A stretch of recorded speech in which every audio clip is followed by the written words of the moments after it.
അജിത്ത് സംസാരിച്ചു കഴിഞ്ഞു. ദീർഘമായ പ്രസംഗത്തിലേക്ക് പോകുന്നില്ല. നമ്മളെ സംബന്ധിച്ചിടത്തോളം ഇന്ന് അത്തോളിയിൽ സന്തോഷത്തിന്റെ നിമിഷമാണ്. 12 ദിവസങ്ങൾക്ക് മുമ്പ് ഇതുപോലെ ഒരു പദയാത്ര, കോൺഗ്രസിന്റെ ജന്മദിനത്തിന്റെ അന്ന് ഒരു പദയാത്ര നയിച്ച് കടന്നുപോയി സ്വന്തം കടയിൽ കയറി നിൽക്കുമ്പോഴാണ് കള്ളന്മാരെ പോലെ അത്തോളിയിലെ പോലീസ് ഒളിച്ചു വന്ന് താരിഖിനെ പിടിച്ചുകൊണ്ടുപോയത്.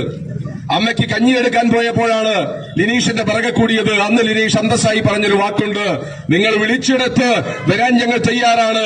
ഒളിച്ചോടിയ പാരമ്പര്യം ഇന്ത്യൻ നാഷണൽ കോൺഗ്രസിന് ഇല്ല, അതുകൊണ്ടാണ് ഞാൻ ഇവിടെ നിൽക്കുന്നത്, പിടികൊടുക്കുന്നത് എന്ന് പിടിച്ചിട്ടുണ്ട്. ഞങ്ങൾ പറയുന്നു, ഇന്ന് ഞങ്ങളുടെ കുട്ടികൾ വിളിച്ച മുദ്രാവാക്യം വർഷങ്ങൾക്ക് മുമ്പ് ഇതുപോലെ കേരളത്തിന്റെ തെരുവിൽ കോൺഗ്രസുകാരനല്ല KSUക്കാരാ വിളിച്ചത്. അത് ഊച്ചാളി പിണറായിയുടെ മുഖത്ത് നോക്കിയല്ല, സാക്ഷാൽ EMSന്റെ മുഖത്ത് നോക്കി പറഞ്ഞിട്ടുണ്ട്. വർഷം 10 കഴിഞ്ഞോട്ടെ, പിള്ളേരൊന്ന് വളർന്നോട്ടെ, EMSനെ പൂച്ചിട്ട് ഇല്ലത്തേക്ക് പറപ്പിക്കും. ആ EMSനെ പറപ്പിക്കാനുള്ള കരുത്തുണ്ടെങ്കിൽ ഞങ്ങൾ പറയുന്നു, ഇത് അവസാനത്തെ ഭരണമാണ് മിസ്റ്റർ പിണറായി, അവസാനത്തെ ഭരണമാണ് മിസ്റ്റർ കമ്മ്യൂണിസ്റ്റുകാര. മക്കത്തായവും മരുമക്കത്തായവും കൊണ്ട് കേരളം ഭരിക്കാൻ നിങ്ങൾക്ക് സാധിക്കില്ല. ഈ തെരുവിൽ തല്ലുകൊണ്ട് ഞങ്ങൾ പിടിച്ചെടുത്തത് 2 തവണ അത്തോളി പഞ്ചായത്താണെങ്കിൽ താരിഖ് ജയിലിൽ പോയി തിരിച്ചു വരുമ്പോ ഈ PTയെ ഞങ്ങൾ പിടിച്ചെടുത്ത് കഴിഞ്ഞിട്ടുണ്ട്. അതുകൊണ്ട് ഇത് പോരാട്ടമാണ്. ഓരോ അടിയും, ഓരോ ജയിലും, ഓരോ തടവറയും ഞങ്ങൾ ഊർജ്ജമാണ് എന്ന് മാത്രം പറഞ്ഞുകൊണ്ട് ഞങ്ങളുടെ പ്രിയപ്പെട്ട നേതാക്കളെ ലോകം ഇന്നും ആരംഭിക്കുന്ന അത്തോളി SIയോട് പറയുന്നു, നീ പുസ്തകം വായിക്കണം. മുഹമ്മദ് അബ്ദുറഹ്മാൻ സാഹിബ് എന്നൊരു മനുഷ്യനുണ്ട്. ജീവിച്ചത് 45 കൊല്ലമാണ്.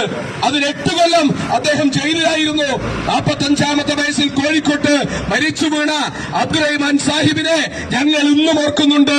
കാരണം ബ്രിട്ടീഷ് പട്ടാളത്തെ ജയിലറയ്ക്കുള്ളിൽ വെച്ച് നേരിട്ട പ്രിയപ്പെട്ട പ്രവർത്തകരെ തല്ലാൻ നോക്കിയപ്പോൾ തിരിച്ചു തല്ലിയ അബ്ദുറഹ്മാൻ സാഹിബിന്റെ മക്കളാണ് ഞങ്ങൾ. അടിച്ചാൽ ഞങ്ങൾ തിരിച്ചടിക്കും. ഒരു ഊച്ചാളി പോലീസുകാരന്റെ പേരും 56 വയസ്സിന് ശേഷം ലോകം കണ്ടിട്ടില്ല. നീയൊക്കെ കുപ്പത്തൊട്ടിയിലേക്ക്, തെരുവിന്റെ കുപ്പത്തൊട്ടിയിലേക്ക് കടന്നു പോകുന്നവരാണ്.